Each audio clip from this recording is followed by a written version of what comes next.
Bonjour et bienvenue, voici notre tour d'horizon économique et boursier. Nous sommes le mardi 7 février pour comprendre la planète finance.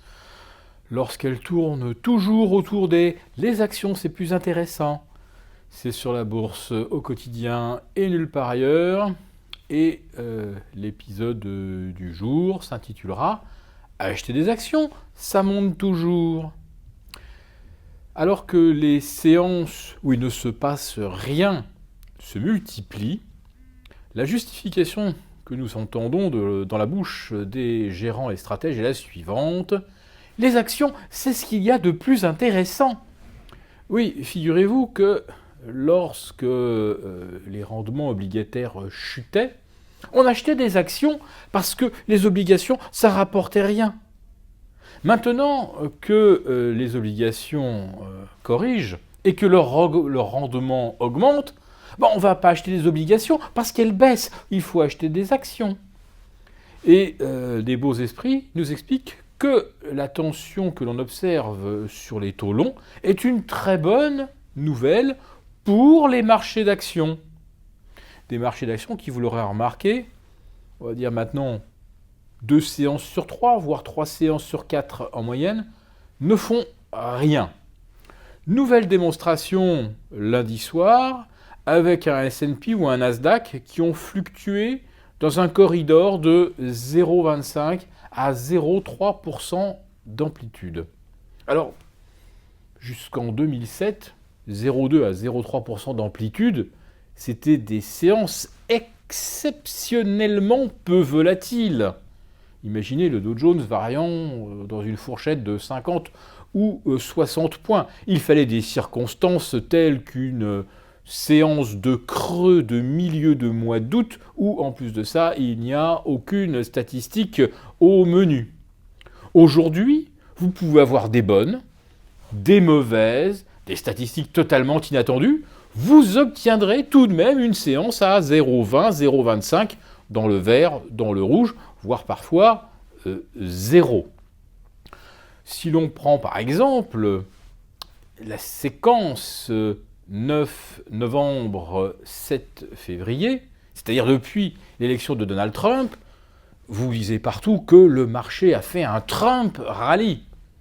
En fait, comptez les séances où les indices ont été véritablement en hausse. Allez, on va en dénombrer 10 avec des variations approchant ou dépassant légèrement les 1%, et vous en rajoutez une ou deux où on aura gagné 0,6 ou 0,7%. Pour le reste, regardez bien, rien, il ne se passe rien. Vous avez un algo haussier qui arrache le marché pendant 1, 2, 3, 4 jours, ou 1, 2, 3, 4 heures, et ensuite, plus rien. Il n'y a aucune contestation des scores atteints, c'est-à-dire on a peut-être été un petit peu vite, peut-être qu'il faudrait réaménager un petit peu les portefeuilles, arbitrer au profit des obligations. Eh bien non, jamais, jamais, il faut toujours acheter des actions. Nous le répétons, quand les taux baissent, n'achetez pas d'obligations puisqu'elles ne rapportent rien. Et lorsque les taux montent, n'achetez pas d'obligations puisqu'elles baissent. Achetez toujours des actions. Mais ce qui est bizarre, c'est que dans un contexte où il faut toujours acheter des actions, 3 jours sur 4, personne n'achète d'actions.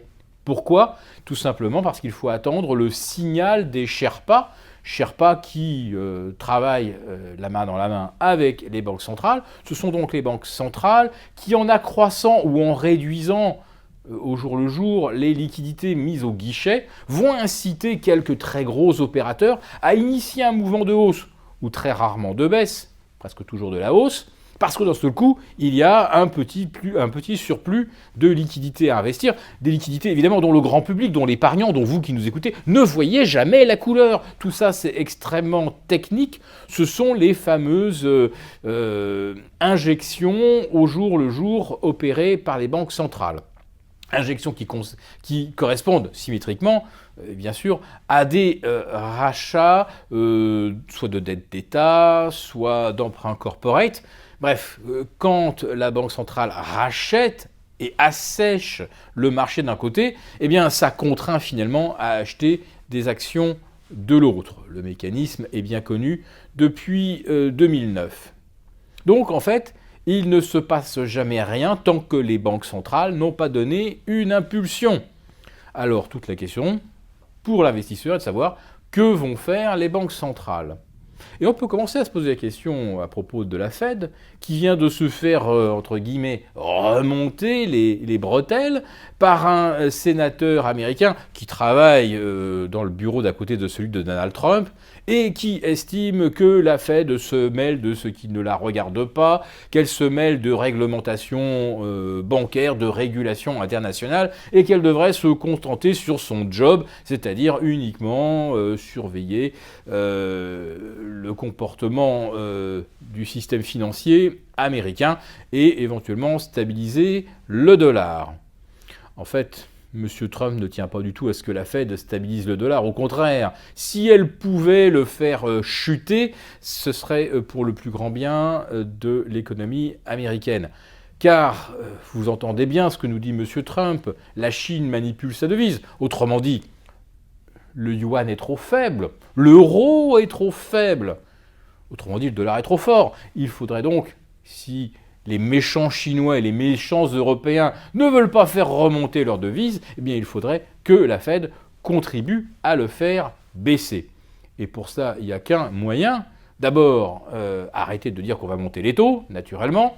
Et le deuxième, c'est de se dire que si l'économie américaine a besoin d'un coup de pouce, eh bien la Fed, elle est là pour ça, elle est là pour faire un nouveau quantitative easing.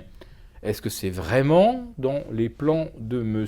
Trump de demander à la Fed d'en remettre un coup sur les rotatives, d'imprimer de nouveaux billets de Monopoly? Quand on voit comment se comportent les marchés et qu'ils ne rebaissent jamais alors qu'on a des signaux très contradictoires sur l'économie, des pré-signaux inflationnistes, ce qui évidemment n'est pas bon pour les actions, on peut se demander si le marché ne fait pas effectivement le pari que la planche à billets se mettra à nouveau à tourner si jamais les Trumponomics ne donnent pas les résultats escomptés. À propos, n'en escomptez aucun résultat avant 2018 et M. Trump aura peut-être besoin de stimuler l'économie américaine par d'autres moyens avant que sa politique fasse effet, si jamais elle produit des effets positifs.